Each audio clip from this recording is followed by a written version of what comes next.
하는 사이 당신의 생명이 위협받고 있습니다. 어느 일요일 오후 북한산 35도에 육박하는 무더운 날씨였습니다. 넘버원군은 이날 생전 처음으로 등산에 도전했습니다. 정오가 넘은 시간 햇빛은 뜨겁게 내리쬐고 넘버원군은 얼마 지나지 않아 헉헉대기 시작했습니다. 괜찮아. 계속되는 산행.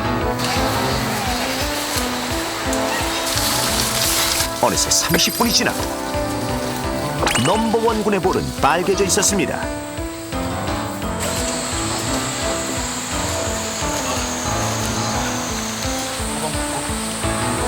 땀을 많이 흘리는 넘버원 씨와 달리 넘버원군은 웬일인지 한 방울의 땀도 흘리지 않았습니다. 그런데 다리는 괜찮아? 다시 30분 후 태양열은 더욱 강해졌습니다. 아까보다 훨씬 더 빨개진 얼굴. 잠시 후 넘버원군은 어지러움 증세를 보이더니 아이고. 사실 요즘 같은 바로 그 구역질까지 무더위에 했습니다. 흔히 뒤에서 볼 수 있는 일이기도 해요. 넘버원군의 몸은 불덩이처럼 뜨거웠습니다. 마침내 실신해버린 넘버원군.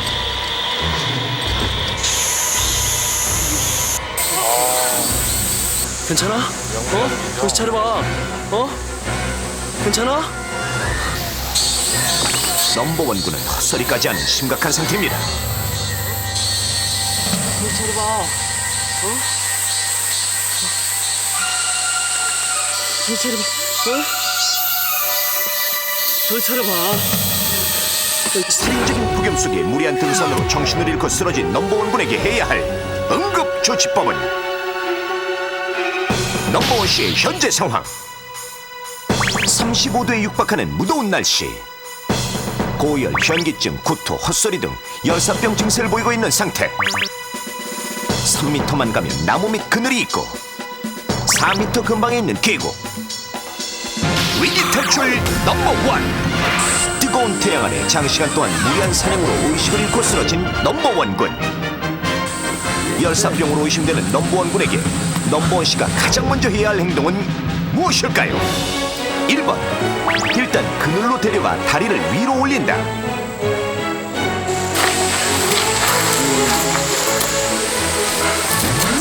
2번, 입을 벌리고 차가운 물을 조금씩 먹인다. 조금씩.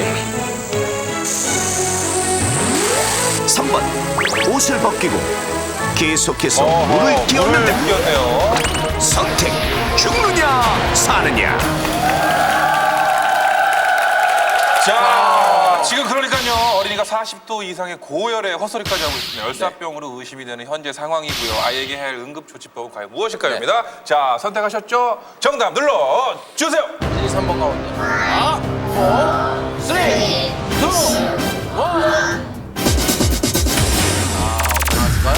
1번, 2번, 1번, 2번, 1번, 3번, 1번, 1번. 1번이 5분, 그리고 예. 2번이 2분. 유독 김현철 씨만 또 3번을. 물을 끼얹어요? 물병 있습니다. 맞습니다. 이유가? 저는 말이죠. 넘버원을 계속 해오면서 예. 이제는 압니다. 답의 유형을 압니다. 네. 그런데 저희와 답의 말씀하신 유형을 대로 압니다. 저희와 예. 함께 넘버원을 계속 해오셨지만 정답을 맞추신 적은 거의 없죠. 웃었어요. 네. 자, 3번이라고 생각하시는 이유는 그러면 무조건 물을 끼얹는 것이. 물을 끼얹어 가지고 체온을 낮춰주는 겁니다. 왜냐면 옷을 벗기고. 지금 열사병이거든요. 예. 열사병은 열이 많은 거예요. 열을 낮춰주고 일단은 재워.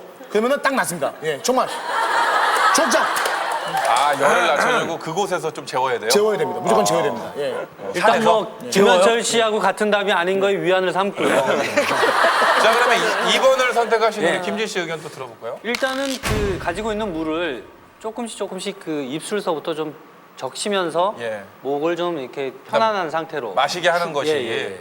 그게 가장 안전한 방법이 아닐까. 김구라 씨도 2번 선택하셨어요? 그렇죠. 사실 김현철 씨 얘기를 하면은 사실 근데 우리가 이 열사병이 이게 계곡이 없는 경우도 있잖아요. 그러니까 이거는 일반적인 경우가 아니고 제가 봤을 때는 몸이 좀 뜨거워진 상태니까 물을 좀 먹이면서 어떻게 좀 시간을 좀 벌어봐야 되지 않을까 이런 생각이 드는데요. 자, 그럼 물을 먹인 다음에는 어떻게 해야 될까요? 우리 김구라 씨가. 물을 먹인 다음에 이제 좀 추위를 봐가지고요. 뭐 전화가 터지면은 뭐 119에다 연락을 한다. 전화가 터지나요? 아니, 그러니까 거기가 전화가 안 터질 수가 있잖아요. 그러니까. 아, 전화가 되면은? 전화가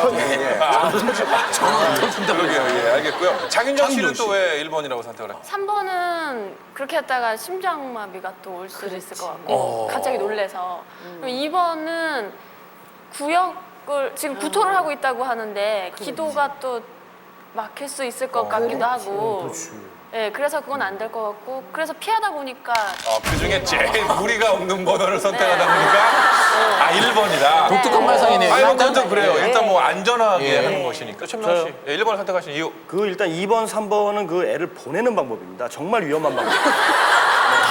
그 물을 갑자기 끼얹으면 진짜 아까 장윤현 씨가 말씀하신 대로 이렇게 심장마비도 걸릴 수 있고 그리고 아까 그 2번은 기도가 막힐 수도 있고 일단 그 막 열이 너무 뜨겁기 때문에 천천히 식혀줘야 됩니다. 끓는 냄비를 갑자기 찬물에 담가버리면 막 김나고 막 쇠가 막 망가지지 않습니까? 그런 거랑 똑같은 이치죠. 이 사람도 그늘에서 급할수록 돌아가라는 말이 있잖아요. 아니 장명희 씨, 왜 혀를 그렇게 내는 아니 무슨 뱀도 아니고 왜 그러시는 급할수록 거예요? 돌아가라는 말이 있지 않습니까? 네. 그러니까 천천히 식혀줘야 돼요. 알겠습니다. 그러면 1번부터 정답을 한번 해보도록 하겠습니다. 정답은 정답 발표는 우리 김찬호 교수님께서 자, 드디어 우리 김 교수님이 전화를 받으셨어요. 여러분들께 이제 통화가 될 겁니다. 자, 김 교수님. 1번. 틀렸습니다.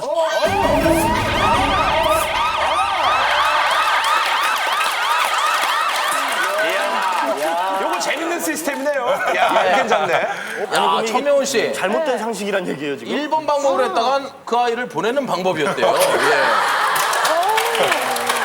자, 그러면 김현철 씨의 답과 김구라 씨, 김진 씨의 답인 2번, 3번이 남아 있는데, 네. 자, 그럼 세 분 같이 수학을 들어주세요. 야, 이거 3번일 것 같은데. 김현철 씨 아, 가까이 좀 김현철 대주세요. 씨가 맞아도 아니 근데 김현철 씨가 맞아도 웃긴 거 아니야 이거. 아니 김현철 씨가 지금 수학에 들으면서 야 이거 진짜 3번 아니야?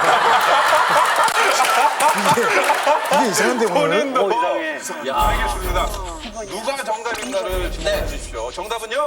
김현철 씨가 정답입니다. 자, 열사병일 때 응급조치법. 네. 정답하면 보시죠. 뜨거운 태양에 노출되어 헛소리까지 하며 쓰러진 아이. 열사병으로 의심되는 이 아이에게 가장 먼저 해야 할 응급처치법은 무엇일까요? 예, 물을 끼얹는 것이 정답입니다. 열사병은 체온이 40도 이상으로 상승되어 있는 상태로 김현철 씨가 체온을 맞추셨어요. 급속히 40도 이하로 하강시켜주는 것이 필요합니다. 열사병은 고온에서의 과도한 신체 활동이나 오랜 노출로 중추신경계통에 장애가 초래되어 체온 조절 능력이 상실되는 상태입니다. 체온 중추 조절 능력의 상실로 나타나는 것으로 사망률이 50%가량 되는 무서운 질환으로 대표적인 증상은 40도 이상의 고열, 땀이 나지 않는 건조한 피부, 헛소리 등 의식의 변화입니다. 신체 냉각법에는 얼음 주머니를 겨드랑이나 목 등에 놓는 방법,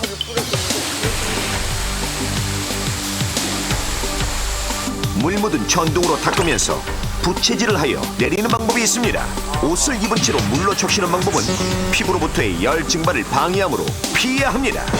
그렇다면 나머지 두 가지 방법은 틀린 방법일까요? 이 두 가지 방법은 열탈진, 흔히 말하는 일사병에서의 응급처치법입니다. 먼저 그늘에 안정을 취하고 쇼크를 방지하기 위하여 다리를 올려주는 것이 중요합니다. 야, 이건 의식이 일사병에 있을 관한. 경우에는 소금물 등의 수분을 보충하는 것이 도움이 되며 하지만 의식이 없을 경우에는 빨리 병원으로 옮겨 응급처치를 받아야 합니다. 틀리고 나왔죠.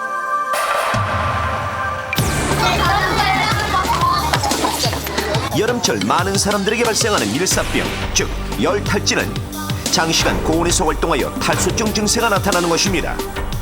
대표적인 증상으로는 두통, 땀을 많이 흘리며 심한 갈증을 느끼게 됩니다. 더위 먹었다고 흔히 표현되지만 체온은 거의 정상이거나 약간 높은 정도입니다.